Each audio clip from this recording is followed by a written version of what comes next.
বোলপুর শহর নাগরিক কমিটি বোলপুর থানা ঘেরাও। বোলপুর শহর নাগরিক কমিটি থানা ঘেরাও কর্মসূচি ছিল। এই থানা ঘেরাও কর্মসূচিতে সর্বদলীয় মানুষ অংশগ্রহণ করেছিলেন, কারণ বোলপুর সুরক্ষিত নয়। বোলপুরে বিভিন্ন এলাকায় অসামাজিক কাজকর্ম চলছে, তাই আজ বোলপুর শহরে নাগরিক কমিটি বোলপুর থানার সামনে বিক্ষোভ দেখাতে শুরু করেন। তাদের দাবি বোলপুর শহরকে সুরক্ষা দিতে হবে। গতকাল অনুব্রত ঘনিষ্ঠ তৃণমূলের এক নেতাকে মারধরের অভিযোগ, যারা মেরেছে তাদেরকে অবিলম্বে গ্রেপ্তার করতে হবে। এই দাবিতেই থানা ঘেরাও কর্মসূচি। কাজী আমিরুল ইসলামের রিপোর্ট, এস নিউজ বাংলা।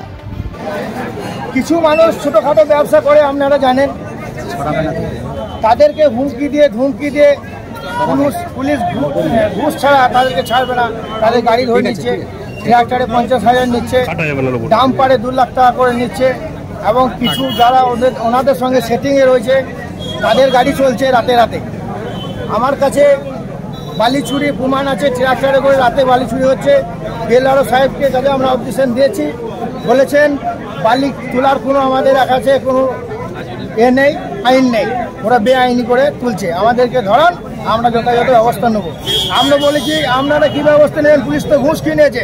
ওনারা বলেছেন পুলিশের চাকরি পর্যন্ত যাবে যদি বেআইনি কাজ করে। বিএলআরও সাহেব এটা আমাদেরকে বলেছেন এবং আশ্বাস দিয়েছেন যে চুরি রুখতে গেলে তোমরা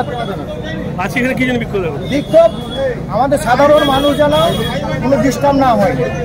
পুলিশকে আমাদের মমতা ব্যানার্জি, অভিষেক ব্যানার্জি রেখেছেন যে জন্য মানুষকে সুরক্ষার জন্য, সাধারণ গরিবের সুরক্ষার জন্য, সুরক্ষাটুকু যেন পায়। আর কোনো নেতার কথা শুনে যেন একটা ভালো মানুষকে তুলে না আসে জেলে ভরে। আমার নাম আনসার মল্লিক, তার নাম সালি মল্লিক, মহিলাপুর বাড়ি।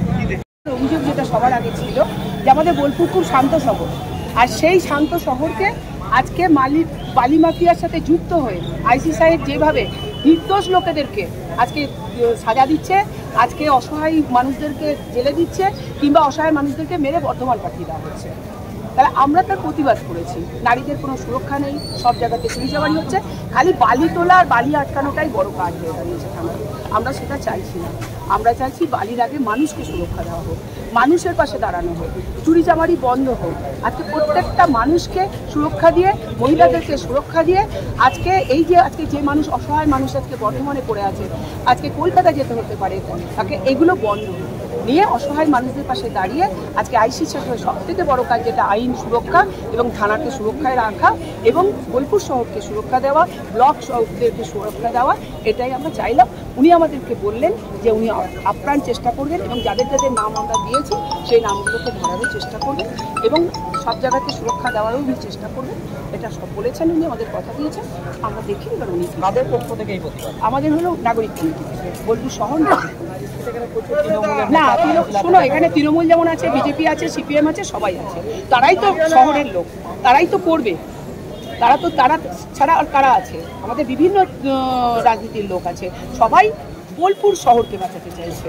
বোলপুর শহরকে বাঁচাবার জন্য যারা এসেছে আজকে বোলপুর শহর নাগরিক কমিটি, আজকে ব্লক নাগরিক কমিটি, তারাই আজকে বাঁচাতে চাইছে।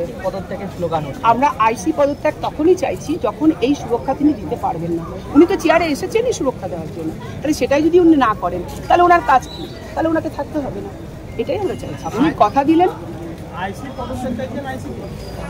আইসির পদত্যাগ, আইসি কেন, আমরা তার উপরওয়ালাকে চেয়েছি। উপরওয়ালার কাছে এসপি ভেতরে ছিলেন, ওনার সাথে আমরা কথা বলেছি। উনি আমাদেরকে কথা দিয়েছেন যে উনি অবশ্যই দেখবেন এবং আইসি সাহেবও বলেছেন যে আমি নিশ্চয়ই চেষ্টা করবো এবং শান্তি রাখবো। বোলপুর সুরক্ষিত হবে কি করে যদি আজকে একটা অসহায় মানুষ এইভাবে বর্ধমানে গিয়ে পড়ে থাকে?